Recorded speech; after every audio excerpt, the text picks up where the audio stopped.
maiores especialistas em reencarnação. O que te motivou a estudar tanto esse tema? Bem, o que mais me motivou foi a minha história de vida. Eu já citei em alguns locais, inclusive, foi quando aos 13 anos e meio de idade, numa escola salesiana em Itajaí, Santa Catarina, o professor foi ao quadro negro e escreveu uma seguinte frase: amai os inimigos. E aquilo me chamou muita atenção, achei tão absurdo aquilo e comentei com o professor de religião, seu padre, ele chamava assim, seu padre, né? Seu padre, o senhor me explica por gentileza, como é que a gente pode fazer isso e por quê? Ele citou, repetiu os textos, não, isso o senhor já havia até dito, até escreveu ao quadro negro, mas eu não consigo entender como é que alguém pode amar o inimigo. Se alguém entra no colégio, mata os seus colegas de trabalho, tortura alguém, o senhor vai amar essa pessoa? Não vejo sentido nisso. E o professor ficou muito aborrecido e me passou um castigo. Me passou um castigo que era copiar o catecismo até o final do ano. Toda aula eu tinha que mostrar o que copiava para ele. Um dia eu estava copiando o catecismo, que era o castigo, né? Meu pai chegou, olhou para mim e perguntou: meu filho, você quer saber como é que a doutrina espírita explica amar os inimigos? Eu pensei uma coisa, mas falei outra. O que eu pensei? Essa história de amar o inimigo já me deu problema que chegue. Mas com medo do segunda reprimenda, eu falei para meu pai mais ou menos o seguinte: tá bem, pai, eu gostaria de saber como é que a doutrina espírita explica amar os inimigos. E ele começou a explicar, baseado na reencarnação, né, mais ou menos o seguinte: meu filho, duas pessoas que se odeiam, que se perseguem, criam entre elas um vínculo energético, um campo de vibração, um campo de força, que as une muito fortemente. Mesmo à distância, milhares de quilômetros ou em regiões astrais diferentes, elas estão presas magneticamente pelo medo ou pelo ódio. Eu perguntei para ele: sim, mas o que tem a isso com amar os inimigos? Ele: sim, acontece que a espiritualidade superior, ela planeja o renascimento, a reencarnação, e aporta no templo do lar, pelo Instituto da Reencarnação, aquele que foi muitas vezes o inimigo. E você acalenta, amamenta, abraça, beija, se preocupa, acaricia, emocionado o seu inimigo do passado. Graças ao esquecimento do passado e graças à reencarnação, é possível sim amar até os inimigos.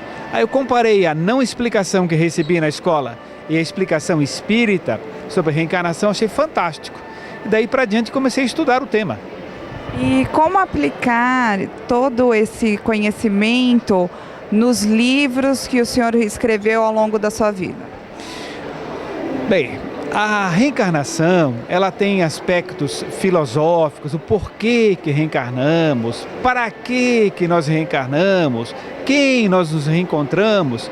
Ela tem um aspecto ético-moral, ela tem a pesquisa científica que é fantástica, as regressões de memória. Eu, como médico, trabalho com terapia de regressão de memória. Tá? Isso eu acho encantador, né? É um lado assim meio romântico da história, além do terapêutico, claro, né?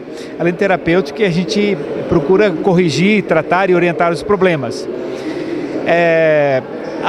Nós temos uma obra que é Reencarnação em Xeque, né?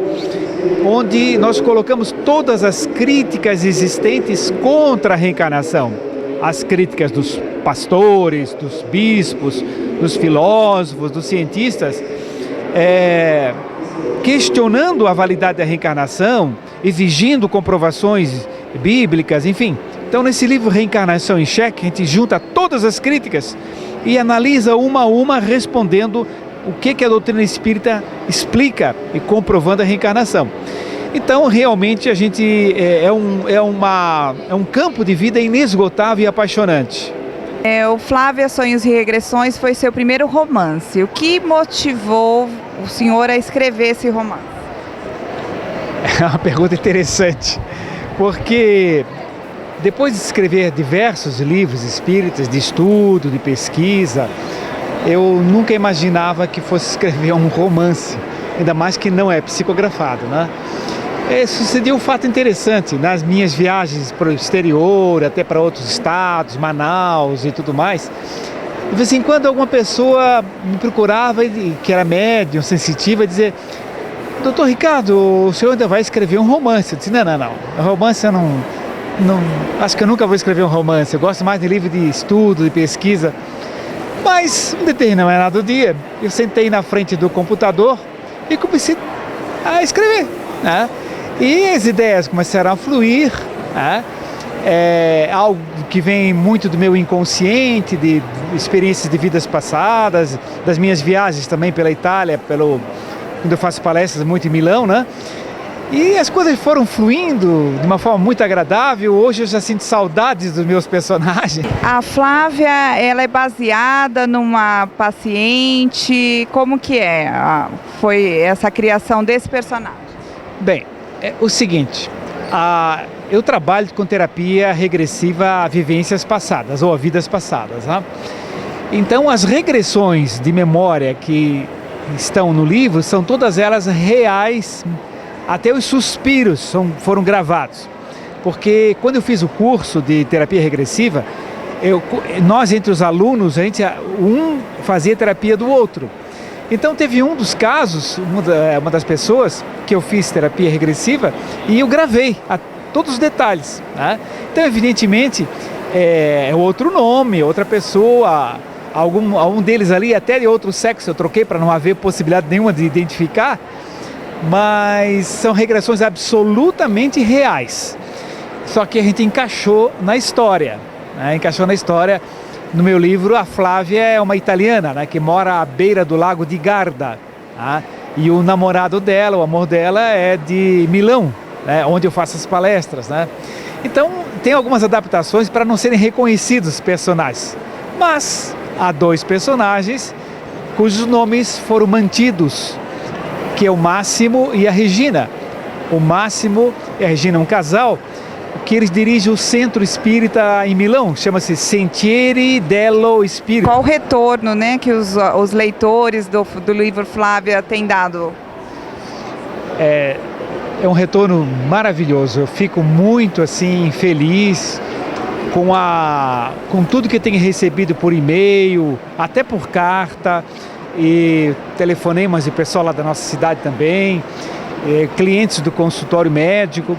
Muitas pessoas têm se apaixonado pelo livro, têm gostado bastante, porque o livro, além de ter uma história encantadora, tem assim a parte dos fenômenos espirituais, da sessão mediúnica que ocorre, do reencontro de almas que já se conheciam de outras vidas.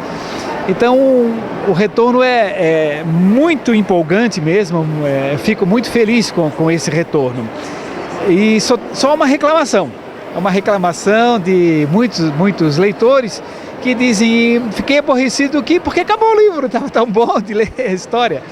E, em função disso, nós estamos lançando agora pela Intelitera novamente, provavelmente em setembro, o livro Amor, Sexo e Vidas Passadas, que envolve os mesmos personagens, a mesma Flávia, com o seu namorado, agora casada com ele, os problemas conjugais, as questões conjugais que existem, familiares, e todas elas assim recheadas com os fenômenos espirituais, com as sessões mediúnicas, e também com uma história de amor envolvendo eles e as questões sexuais também.